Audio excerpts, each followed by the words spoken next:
اليوم راح نحكي بموبايل هواوي جديد الفورا 70. اكيد سمعتوا عنه وشفت الضجه اللي عليه بالاخص على الكاميرا. انا عندي النسخه العاديه الفورا 70، اكو الفورا 70 برو، اكو الفورا 70 الترا بعد احلى، بس اليوم راح نفصله زين وراح نشوف كل مواصفاته تفصيله راح نعرفها. صراحه هواوي دزوا لي عن مدلون يدرون حب الوردي بس.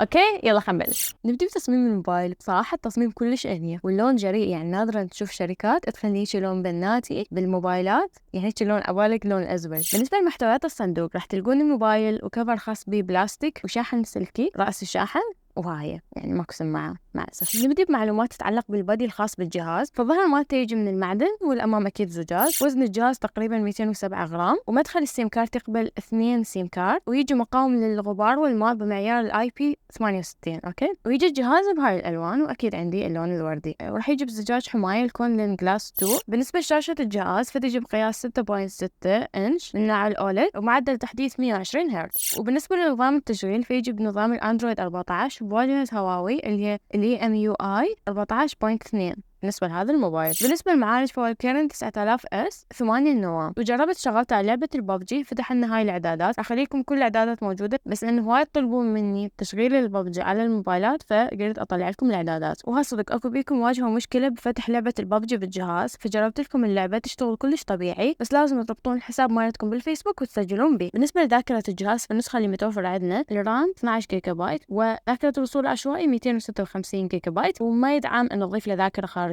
للأسف. وبالنسبة لصوت الموبايل فالسبيكر مالته يجي ستيريو سبيكرز، وما بي مدخل 3.5 مال سماعة. بالنسبة للشحن والبطارية فالبطارية 4900 ملي أمبير، والشاحن السلكي 66 واط، والشاحن الوايرلس 50 واط. وبالنسبة أكو هاي بيكم متخوفين من خدمات جوجل، صراحة ماكو أي مشكلة، تقدرون تحملون التطبيقات الخاصة بجوجل من الهواوي أب جاليري، وراح تلقون كل التطبيقات اللي انتو تردوها تقريبا، خاصة إذا تطبون على التوب راح تلقون كل التطبيقات اللي انتم تحتاجوها. واذا اكو تطبيقات ما لقيتوها تقدرون تحملوها من الجي بوكس. مثل هنا مثل ما تشوفون نزلت البلاي ستور وسجلت الدخول به وكلش عادي. ومثل ما تشوفون هنا ببجي موبايل موجوده على الهواوي اب جاليري الخاص بهم. بالنسبه للتصوير هذا اكثر جزء يحمس، وهنا انا حجرب لكم الميزه مال سناب شوت. مثل ما تشوفون جبت هذا الدفتر وصورته صور لا نهائيه. مثل ما تشوفون هنا النتيجه عبالك الصوره يعني باقيها ثابته، بس شويه تاخذ وقت كم ثانيه بالمعالجه، بس طلع لكم نتيجه حلوه. هنا خلينا نجرب الزوم. جربت 1 و2 و5 و10 هاي اللوحة. تعالوا نشوف النتيجة. تشوفون التفاصيل كلش واضحة ولا عبالك انه مستخدمين زوم. وبالنسبة لبكسلات الكاميرا فالكاميرا الخلفية تجي ثلاثية، الكاميرا الرئيسية 50 ميجا بكسل. بالنسبة لكاميرا السيلفي فتجي أحادية 13 ميجا بكسل،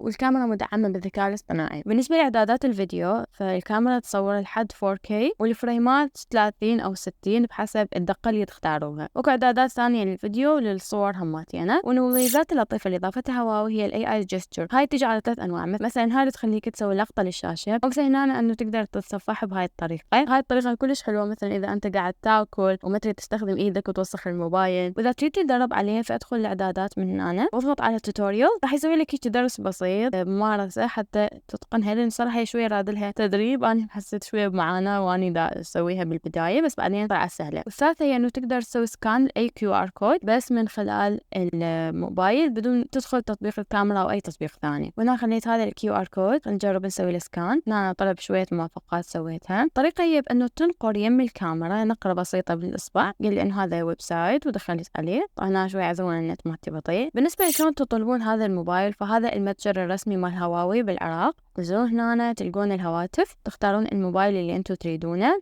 مثلا هنا عندنا الهواوي بيور 70 أنا عندي، هذا سعره حاليا بالعراق. ولهنا تكونوا وصلتوا لنهاية الفيديو لمراجعة هواوي بيور 70. اكتبوا لي شو رأيكم بالجهاز وناويين تشتروه، ولا تنسون تشتركوا بقناتي حتى يوصلكم كل جديد.